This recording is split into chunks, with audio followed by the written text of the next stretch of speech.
Donc, le retour en gloire a lieu. On voit qu'il y a des jugements qui font suite à cela, mais il y a aussi d'autres prophéties qui nous expliquent qu'un certain nombre d'actes sont réalisés après le retour en gloire. Il y a notamment la purification du pays. Vous pouvez imaginer un instant le nombre de cadavres, la situation, le sang qui a coulé. Il faut quand même que tout ça soit nettoyé, parce que sinon c'est invivable. Hein. C'est une question de logique aussi. Et donc, ça va parfois prendre un certain temps, et même parfois empiéter sur le début du millénium. Puisque les millions de cadavres, il faut pouvoir les enterrer. Hein. Alors les habitants des villes d'Israël sortiront, ils brûleront et livreront aux flammes les armes, les petits et les grands boucliers, les arcs, les flèches, les piques et les lances. Ils en feront du feu pendant 7 ans. Ils ne prendront point de bois dans les champs, ils n'en couperont point dans les forêts, car c'est avec les armes qu'ils feront du feu. Ils dépouilleront ceux qui les ont dépouillés, ils pilleront ceux qui les ont pillés, dit le Seigneur l'Éternel. En ce jour-là, je donnerai à Gog un lieu qui lui servira de sépulture en Israël, la vallée des voyageurs à l'orient de la mer. Ce sépulcre fermera le passage aux voyageurs. C'est là qu'on enterrera Gog et toute sa multitude, et on appellera cette vallée la vallée de la multitude de Gog. La maison d'Israël les enterrera, afin de purifier le pays, et cela durera 7 mois. Tout le peuple du pays les enterrera, et il en aura du renom. Là où je serai glorifié, dit le Seigneur l'Éternel. Ils choisiront des hommes qui seront sans cesse à parcourir le pays, et qui enterreront, avec l'aide des voyageurs, les corps restés à la surface de la terre. Ils purifieront le pays, ils seront à la recherche pendant 7 mois entiers. Ils parcourront le pays, et quand l'un d'eux verra des ossements d'un homme, il mettra près de là un signe, jusqu'à ce que les fossoyeurs l'enterrent dans la vallée de la multitude de Gog. Il y aura aussi une ville appelée Amona, c'est ainsi qu'on purifiera le pays. Ézéchiel 39, 9, 16. Donc, la victoire est consumée, et Israël aura la charge de nettoyer le pays quelque part. Alors d'abord, toutes les arbres vont être détruites par le feu. Et vous imaginez les millions et les millions de personnes qui seront assemblées pour massacrer Israël, eh bien, on utilisera tout ce qui est utilisable dans ces armes pour produire de l'énergie pour le pays pendant 7 ans. Pas mal. Toutes les richesses qui appartiennent aux agresseurs deviendront propriété des Israélites. Et donc, ils vont devoir les rassembler. Les dépouilles vont être enterrées dans un lieu qui est désigné par Dieu. Donc, on ne pourra pas les enterrer n'importe où, n'importe comment. On parle surtout d'ossements, évidemment, puisqu'on a vu précédemment que les oiseaux et les animaux viendront dévorer les corps. Avant de les enterrer, on n'a pas le temps de les enterrer de toute façon avant que les animaux débarquent. Hein. Donc, voilà. Et il y aura une multitude. C'est la traduction du nom Amona, qui va désigner la ville qui sera bâtie sur le site où ils seront tous enterrés. Et donc il y aura 2 types d'intervenants chez les Israélites, les voyageurs, qui sont là pour repérer tous les restes humains sur le territoire, et les fossoyeurs, pour les amener dans le lieu indiqué, donc dans la fosse commune en quelque sorte, pour les enterrer. Et ça va durer 7 mois entiers. Et quand on sortira, on verra les cadavres des hommes qui se sont rebellés contre moi, car leur ver ne mourra point, et leur feu ne s'éteindra point. Et ils seront pour toute chair un objet d'horreur. Ésaïe 66, 24. Même si, comme le dit Ésaïe, les cadavres sont enterrés dans ce lieu, leur décomposition va rester permanente. Elle va être visible aux yeux des habitants de la région. En fait, ça va être une sorte de monument de la mémoire. Et cette situation prendra fin un jour, c'est logique, puisqu'il y aura destruction de la terre et des cieux. Donc voilà.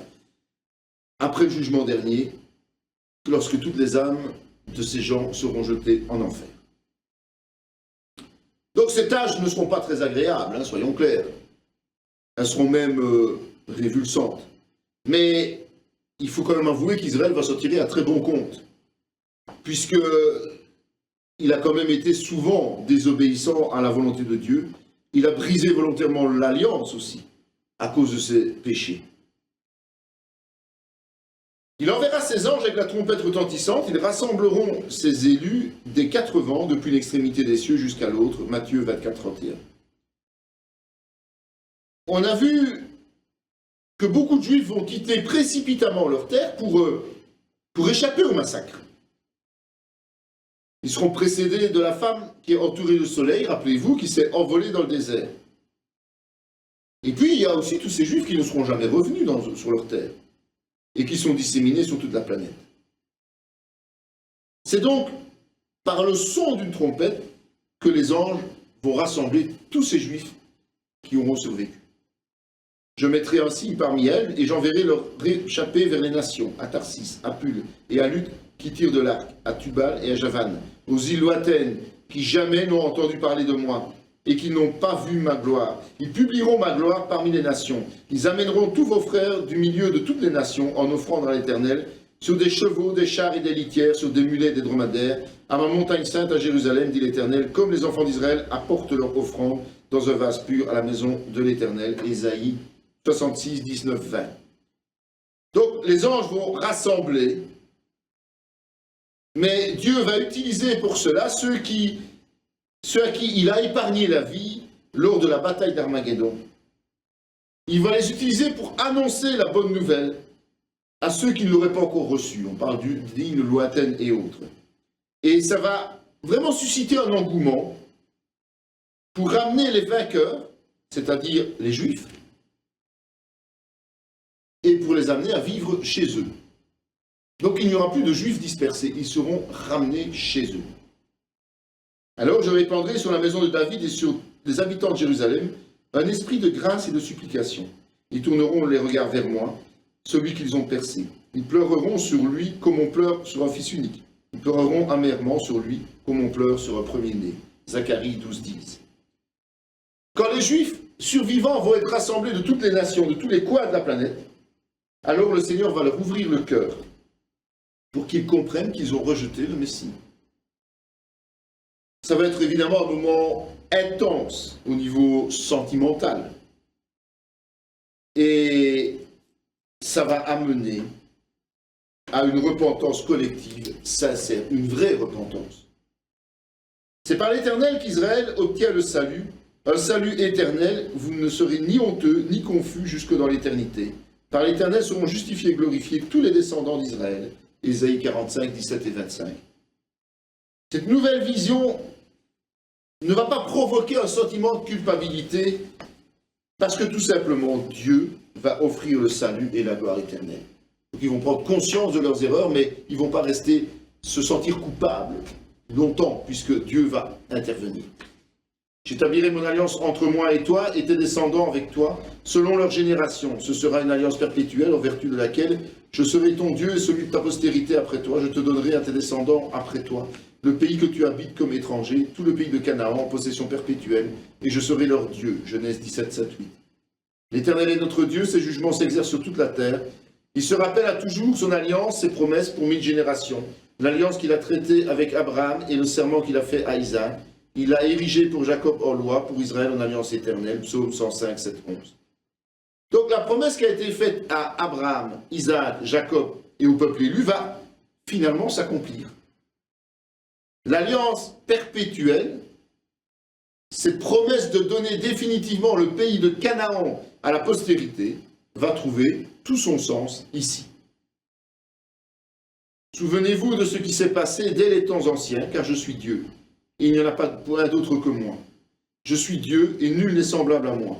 J'annonce dès le commencement ce qui doit arriver, et longtemps d'avance ce qui n'est pas encore accompli. Je dis, mes arrêts subsisteront, et j'exécuterai toute ma volonté. Ésaïe 46, 9, 10. Un passage similaire qui est de Romains 11, 1, 6, 25 à 27 et 29.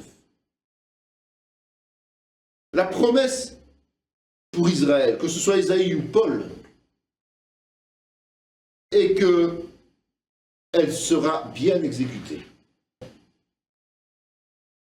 Un jour, Dieu effacera tous les péchés d'Israël. Et ce jour-là arrivera après le retour glorieux de Christ. Du moins pour ceux qui sont inscrits dans le livre de vie, évidemment, comme on a vu tout à l'heure. Mais je ne lui retirerai point ma bonté et je ne trahirai point ma fidélité. Je ne violerai point mon alliance, je ne changerai pas ce qui est sorti de mes lèvres. Psaume 89, 34, 35.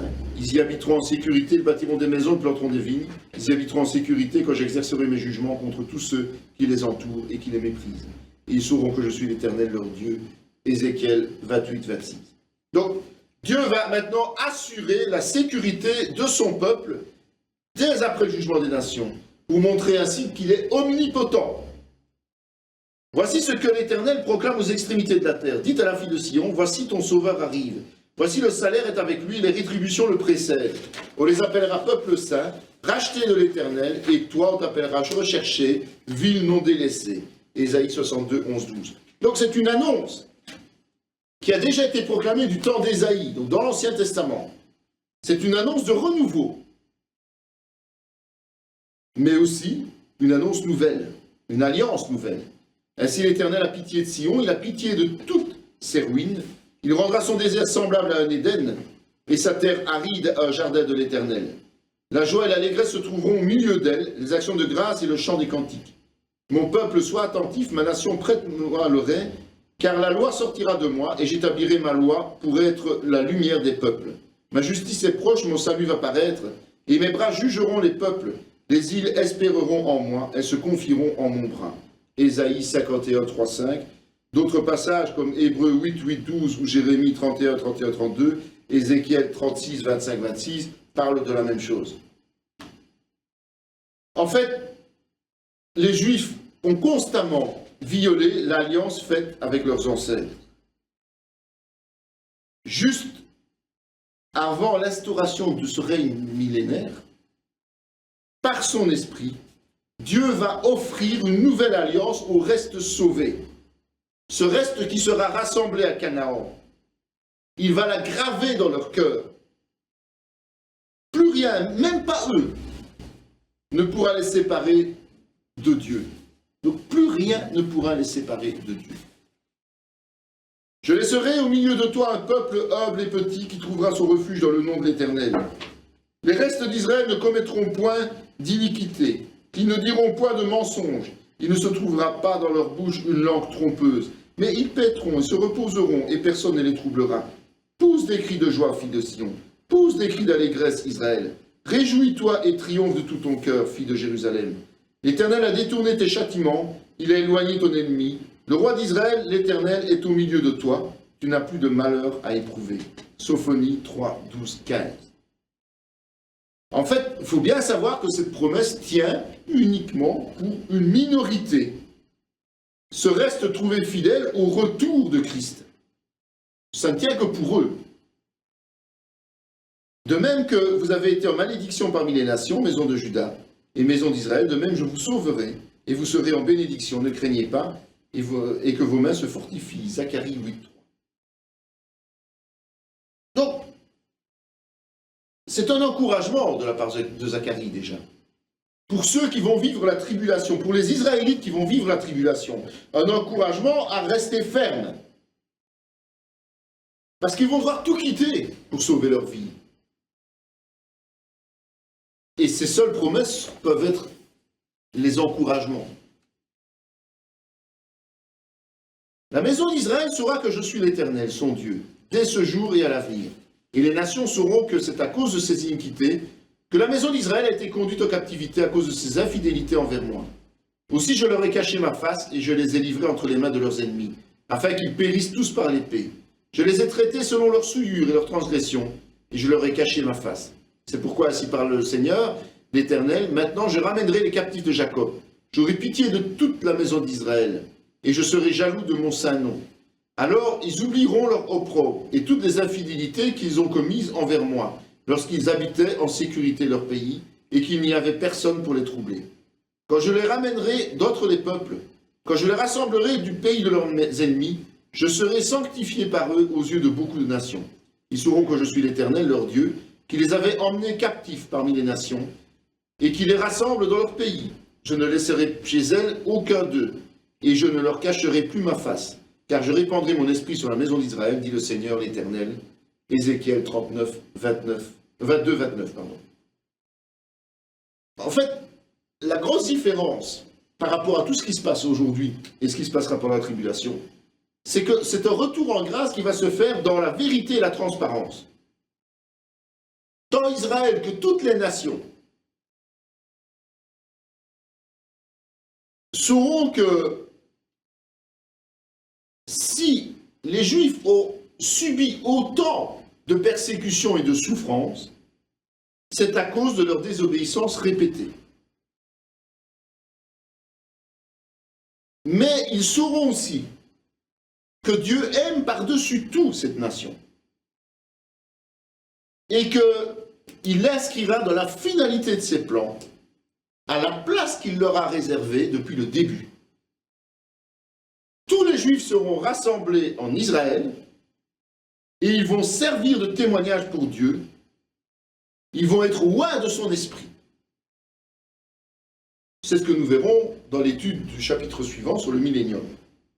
Et ce qu'il faut dire aussi, c'est qu'on participera à une restauration définitive et complète. C'est bien important, définitive et complète. Il n'y aura plus que des justes parmi ton peuple. Ils posséderont à toujours le pays. C'est le rejeton que j'ai planté, l'œuvre de mes mains, pour servir à ma gloire. Le plus petit deviendra un millier, et le moindre une nation puissante. Moi, l'Éternel, je hâterai ces choses en leur temps. Ésaïe 60, 21, 22, Jérémie 38, 9 dit plus ou moins la même chose. En fait, ce sera l'apogée. Jamais plus aucun peuple ne pourra assujettir Israël. Israël sera totalement dévoué à Dieu. Et son roi sera Jésus, la postérité de David. Et tu leur diras, ainsi parle le Seigneur l'Éternel, voici je prendrai les enfants d'Israël du milieu des nations où ils sont allés, je les rassemblerai de toutes parts, je les ramènerai dans leur pays. Je ferai d'eux une seule nation dans le pays, dans les montagnes d'Israël. Ils auront tous un même roi, ils ne formeront plus deux nations, ils ne seront plus divisés en deux royaumes. Ils ne se souilleront plus par leurs idoles, par leurs abominations et par toutes leurs transgressions. Je les retirerai de tous les lieux qu'ils ont habités et où ils ont péché. Et je les purifierai. Ils seront mon peuple, je serai leur Dieu. Mon serviteur David sera leur roi, et ils auront tous un seul pasteur. Ils suivront mes ordonnances, ils observeront mes lois et les mettront en pratique. Ils habiteront le pays que j'ai donné à mon serviteur Jacob, et qu'ont habité vos pères. Ils y habiteront, eux, leurs enfants, et les enfants de leurs enfants, à perpétuité. Et mon serviteur David sera leur prince pour toujours. Je traiterai avec eux une alliance de paix. Il y aura une alliance éternelle avec eux. Je les établirai, je les multiplierai, je placerai mon sanctuaire au milieu d'eux pour toujours. Ma demeure sera parmi eux, je serai leur Dieu, ils seront mon peuple, et les nations sauront que je suis l'Éternel, qui sanctifie Israël, lorsque mon sanctuaire sera pour toujours au milieu d'eux. Ézéchiel 37, 21, 28. Donc sur base de la nouvelle alliance de paix éternelle, Israël sera à nouveau une nation sainte et unifiée. Donc il n'y aura plus de séparation entre Juda et Israël. C'est une nation qui va reprendre vigueur, qui va devenir un modèle pour toutes les nations du monde. Et c'est une nation qui sera bénie. Chaque habitant sera béni. Et Dieu demeurera à nouveau au milieu d'eux. C'est pour ça que le temple doit être opérationnel. Depuis le temps où cessera le sacrifice perpétuel et où sera dressée l'abomination du dévastateur, il y aura 1290 jours. Heureux celui qui attendra et qui arrivera jusqu'à 1235 jours. On a vu que l'abomination de la désolation aura lieu au milieu de la tribulation, soit 1260 jours, avant Armageddon. À partir du jour de la victoire de Christ, qui se déroulera en une seule journée, je rappelle, 30 jours passeront pour exécuter les jugements, tous ceux dont on a parlé, soit le total de 1290 jours. 1335 jours, ça représente le jour de l'inauguration du règne millénaire de Christ sur terre. Ça veut dire 45 jours supplémentaires qui vont s'écouler entre les jugements et ce moment merveilleux qui sera le moment de la restauration totale d'Israël. Elle s'éleva jusqu'au chef de l'armée, lui enleva le sacrifice perpétuel et renversa le lieu de son sanctuaire. L'armée fut livrée avec le sacrifice perpétuel à cause du péché. La corde jeta la vérité par terre et réussit dans ses entreprises. J'entendis parler un saint et un autre saint dit à celui qui parlait, « Pendant combien de temps s'accomplira la vision sur le sacrifice perpétuel et sur le péché dévastateur? Jusqu'à quand le sanctuaire et l'armée seront-ils foulés ?» Il me dit, 2300 soirs et matins, puis le sanctuaire sera purifié. Donc, cette prophétie de Daniel qui, comme on l'a vu, concernait partiellement Antiochus Épiphane, est reprise pour la fin des temps. La purification définitive du sanctuaire de Dieu, donc du temple à Jérusalem, et la reprise des sacrifices du matin et du soir reprendront de manière complète 2300 jours, c'est-à-dire 6 ans et 4 mois, après la profanation du temple par l'Antéchrist. Ou encore 1040 jours après Armageddon, ou 695 jours après l'instauration du millénium. Toi, fils de l'homme, montre ce temple à la maison d'Israël, qu'il en mesure le plan, qu'ils rougissent de leur iniquité. S'ils rougissent de toute leur conduite, fais-leur connaître la forme de cette maison, sa disposition, ses issues et ses entrées, tous ses desseins et toutes ses ordonnances, tous ses desseins et toutes ses lois. Mets-en la description sous leurs yeux, afin qu'ils gardent tous ses desseins et toutes ses ordonnances, et qu'ils y conforment dans l'exécution. Telle est la loi de la maison. Sur le sommet de la montagne, tout l'espace qu'elle doit occuper est très saint. Voilà donc la loi de la maison, Ézéchiel 43, 10. Donc c'est de ce temple restauré dont Ézéchiel fait référence. Certains vont faire une différence entre celui qui sera profané durant la tribulation, mais je ne pense pas. Moi je suis convaincu que ce sanctuaire va être celui qui sera construit pour la période de la tribulation. Et justement, ce qui donne un sens à cette analyse, c'est qu'il va devoir être purifié. Donc s'il doit être purifié, c'est qu'il a été souillé. Il s'assiera, fondra et purifiera l'argent, il purifiera les fils de Lévi, il les épurera comme on épure l'or et l'argent. Ils présenteront à l'Éternel des offrandes avec justice. Alors l'offrande de Juda et de Jérusalem sera agréable à l'Éternel, comme aux anciens jours, comme aux années d'autrefois. Malachie 3, 3, 4. Donc le décalage entre le début du règne millénaire de Christ et l'entrée en fonction du temple s'explique simplement parce qu'il ne faut pas seulement purifier les bâtiments et les accessoires, mais il faut aussi remettre en service tout le service sacrificiel et surtout ceux qui sacrifient, c'est-à-dire les sacrificateurs eux-mêmes, les prêtres. Il me ramena vers la porte de la maison, et voici de l'eau sortait sous le seuil de la maison à l'orient, car la face de la maison était à l'orient. L'eau descendait sous le côté droit de la maison, au midi de l'autel. Il me conduisit par le chemin de la porte septentrionale, et me fit faire le tour par dehors jusqu'à l'extérieur de la porte orientale. Et voici l'eau coulait du côté droit. Lorsque l'homme s'avança vers l'orient, il avait dans la main un cordeau, et il mesura 1000 coudées. Il me fit traverser l'eau, et j'avais de l'eau jusqu'aux chevilles. Il mesura encore 1000 coudées, il me fit traverser l'eau, et j'avais de l'eau jusqu'aux genoux. Il mesura encore 1000 coudées, il me fit traverser, et j'avais l'eau jusqu'aux reins. Il mesura encore 1000 coudées, c'était un torrent que je ne pouvais traverser, car l'eau était si profonde qu'il fallait y nager. C'était un torrent qu'on ne pouvait traverser. Il me dit, as-tu vu, fils de l'homme? Il me ramena au bord du torrent. Quand il m'eut ramené, voici il y avait sur le bord du torrent beaucoup d'arbres de chaque côté. Il me dit, cette eau coulera vers le district oriental, descendra dans la plaine et entrera dans la mer. Lorsqu'elle se sera jetée dans la mer, les eaux de la mer deviendront saines. Tout être vivant qui se meut vivra partout où le torrent coulera. Il y aura une grande quantité de poissons, car là où cette eau arrivera, les eaux deviendront saines. Et tout vivra partout où parviendra le torrent. Les pêcheurs se tiendront sur ses bords, depuis En-Gedi jusqu'à En-Eglaïm. On étendra les filets. Il y aura des poissons de diverses espèces, comme des poissons de la grande mer. Et ils seront très nombreux. Ces marais et ces fosses ne seront point assainis, ils seront abandonnés au sel. Sur le torrent, sur ses bords de chaque côté, croîtront toutes sortes d'arbres fruitiers. Leur feuillage ne se flétrira point, et leurs fruits n'auront point de fin. Ils mûriront tous les mois, parce que les eaux sortiront du sanctuaire. Leurs fruits serviront de nourriture, et leurs feuilles de remède. Ézéchiel 47, 1, 12.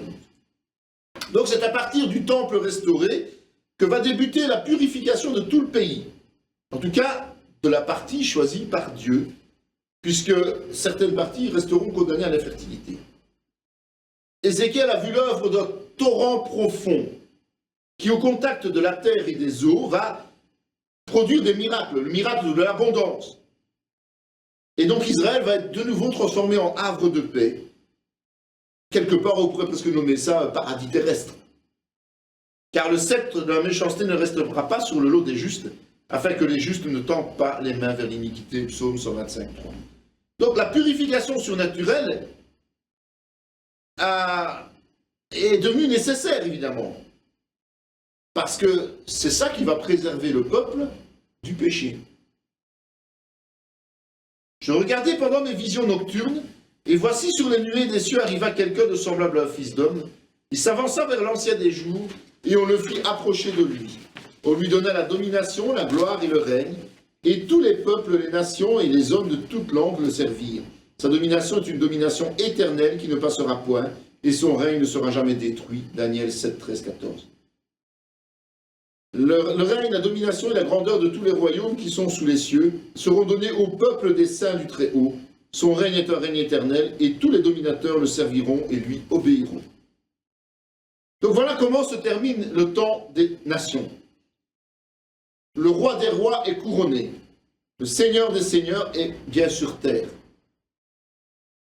Rappelons-nous que Christ a déjà reçu tout pouvoir dans le ciel et sur la terre, juste après sa résurrection.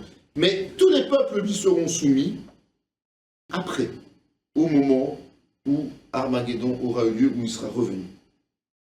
C'est une preuve du juste jugement de Dieu, pour que vous soyez jugés dignes du royaume de Dieu pour lequel vous souffrez. Car il est de la justice de Dieu de rendre l'affliction à ceux qui vous affligent, et de vous donner, à vous qui êtes affligés, du repos avec nous. Lorsque le Seigneur Jésus apparaîtra du ciel avec les anges de sa puissance, au milieu d'une flamme de feu, pour punir ceux qui ne connaissent pas Dieu et ceux qui n'obéissent pas à l'évangile de notre Seigneur Jésus. 2 Thessaloniciens 1, 5 à 8. Donc, suite à cela, on va entrer dans une période d'accalmie. Tous les hommes vont être trouvés fidèles durant toute la période terrestre, qui va être une période de repos. Mais ça ne veut pas dire qu'on va rester sans rien faire pendant 1000 ans. Dieu n'est pas un Dieu de calme et d'arrêt. Dieu est un Dieu qui nous demande de travailler. Mais tout ce qui est vraiment trépidant, agressif et autres, c'est du passé, c'est terminé. C'est derrière nous. Et c'est ainsi que nous entrons de plein pied dans le millénium.